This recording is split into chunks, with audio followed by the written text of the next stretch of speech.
Welcome to another edition of NewsMakers. I am Mike Briggs. We're back live. You know, I took a few weeks off. I was running for a political office again, and the people of Fresno voted that they'd rather see me here on NewsMakers than in office again. So here I am, Central Valley Talk. Today we have a special guest we'll bring in just a couple minutes. I got one of my high school chums. I don't know if I could really call him a chum because when he walked in, he recognized me from high school, but I don't remember a lot from that whole decade, to tell you the truth. But John Birges, Jr., and went to high school with me. And he and his dad and his brother somehow cooked up a plan to try to extort money from Harvey's Hotel and Casino in near Lake Tahoe. And if you remember it was 1980. We're going to talk to John about it in a minute. But the bomb ended up going off. But John has written a very, very interesting book. How can I do this? Really interesting. I just finished reading it today. Once I started reading it, I couldn't put it down. By the way, we have this book for sale on our website. It's called Bombing Harvey, and you can get it, I think, at Amazon.com. We'll ask John when he comes in here in a minute. John Birges, class of 1978 at Clovis High. You know, a lot of people here at Central Valley Talk are from Clovis High. My wife, Robin, Sean, our engineer, Laura Splotch is from Clovis High, Matt Bishop is from Clovis High. So for some reason, the planets and the universe keep pulling us back here all together.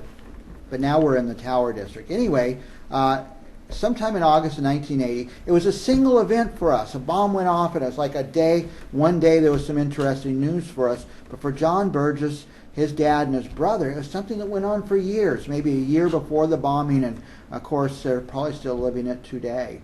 I think, Sean, do we have that clip from the news we can look at for background?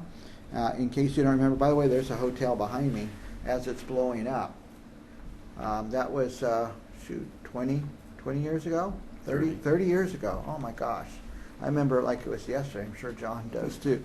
Okay, let's look at the news clip, just to bring us up to date.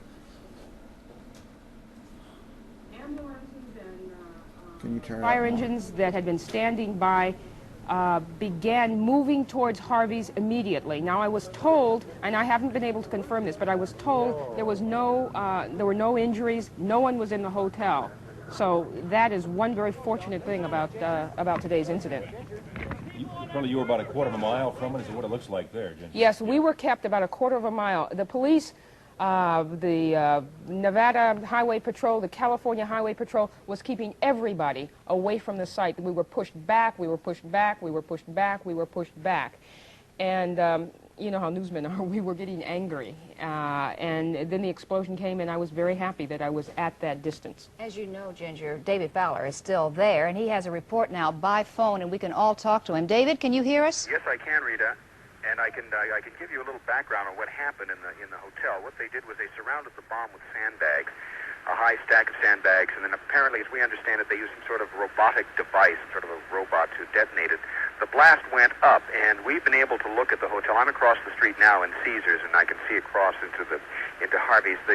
The blast peeled back the balcony on the second and third floor, and there's also some tin roofing on a part of the hotel that extends out on the second floor, and that is peeled back, much like you would with an old-fashioned can opener, just kind of turned back. Windows all the way up to the 8th or 9th floor are also blown out, although it doesn't appear that the damage was extensive many floors above the actual detonation. But as I mentioned, since they put the sandbags around the device, then detonated it, this would tend to force the explosion up. And that's probably why those upper windows are broken, although not a lot of them. The area around the hotel is still surrounded, although they have relaxed the perimeter somewhat, and they have opened up part of Harrah's. The back part, the front part is still closed because it faces on Harvey's. They have been replacing the windows in Harrah's already, so they're virtually ready to go back into business. Caesars is also reopened at this time. They're not sure. This is kind of interesting. They think they may have a gas leak in the building right now, hence they are keeping it cordoned off. And earlier there was some speculation or some concern that there might be some other type of device, but that is not confirmed, and it doesn't appear from the fact that they've let us in a little more closely that might be the case. So right now the area is cordoned off. The damage is quite severe to the second and third floors, at least on the exterior. And I would imagine that the blast has done extensive damage to the inside of the building. Rita? Yes. Curious as to what advice people up there are giving to tourists who may be wanting to come into the area. After all, we are going into, in fact, we just saw a shot of it blowing again, David. and it was spectacular. Well, you know, any advice now for Fred, people who may want to come up here this weekend? Well, I think everything's going to be all right this weekend as best we can tell. What's kind of interesting is that the T-shirt makers are already at work. There's one gentleman who has one over here that says, bang. Other T-shirt makers are saying, I survived the bomb. I bombed at Tahoe. All of this within the last 24 hours. So this kind of gives you some idea of the mentality here today.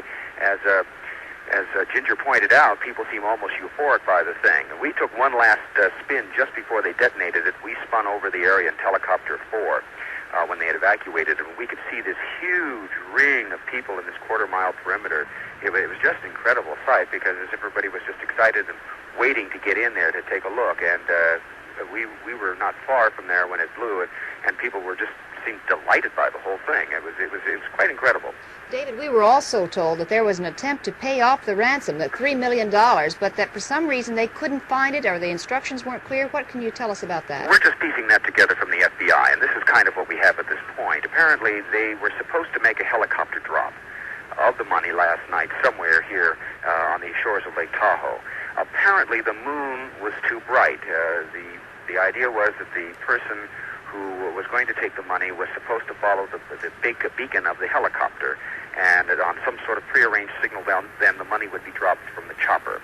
Apparently, the person who was doing the extorting figured that it was too bright, the moon was too bright, and he could be spotted, so he never showed up. He has subsequently, I understand, been in contact with the FBI and told them just that. Okay, David Fowler, thank you very much, David, for that live report, and also Ginger Rutland. Also, our thanks to Stan Drury, your cameraman, who shot some of that stuff. He did a marvelous job. He and Paul Hilton was the sound man. Okay. Commend them. Thank you very much. That was the news of the day back in August of 1980. But let's bring in John Birges, Jr. Do you still go by Junior, or now you're just the... Actually, I've never been a junior. You never have, really? No, my dad doesn't have a middle name. I do. It's Waldo.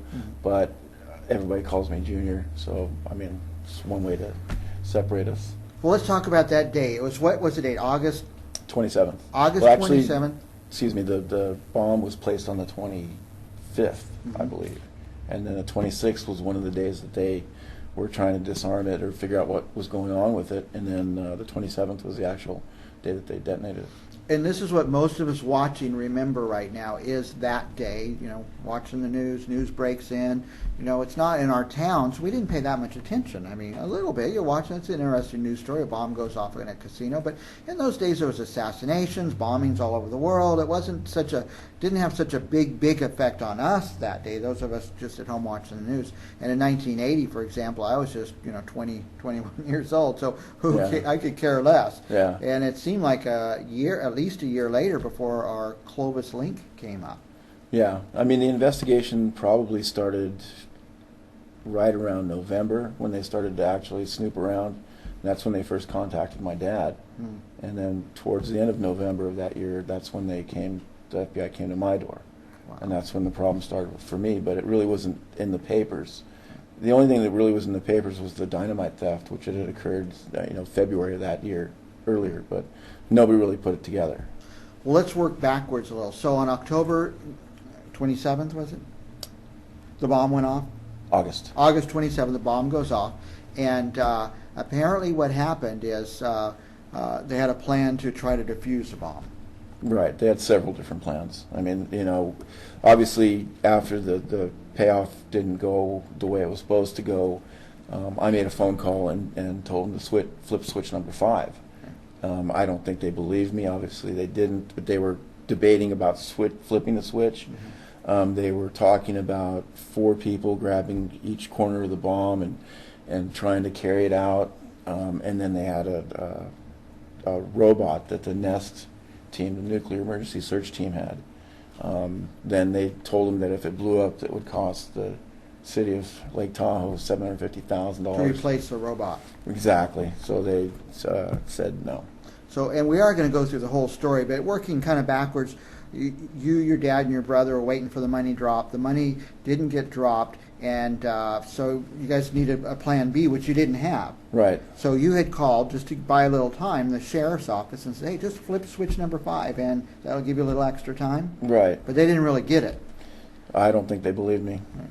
So was it the same day or the next day you called again? It was that morning. You know, obviously the helicopter didn't fly the right way it was supposed to go, and then so I was in a rendezvous place about an hour away from my brother and my dad.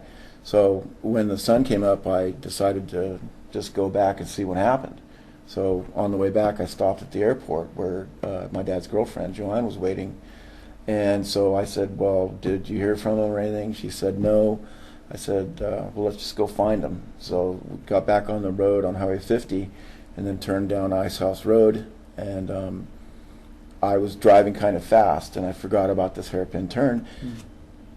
Joanne runs into the side of the mountain. So, you know, long story short, I grabbed her, put her in the car, drove up a little ways, and here's my brother and my dad walking down the road, you know, the gun over their shoulder and their little tote bags and stuff. And so that's when we all got together and we went to the hospital to take Joanne there. And then once I brought Joanne in, my dad told me to go find a payphone and make this call. That was the first time. That was the first time. And that was probably like 7 o'clock in the morning after. No, it wasn't exploded yet. Well, right, and the dispatcher said that was her first call of the day, and she maybe didn't even report it to anybody. We don't know. Yeah, I'm not sure if they were. They said, I read somewhere that the news media had some information about the switches and whatnot, so I don't think they really believed me. But I didn't know that they had released that through the media. You know, we all assumed that nobody knew about the switches except for us, and then the So feds. if you call about the switches, it must be you.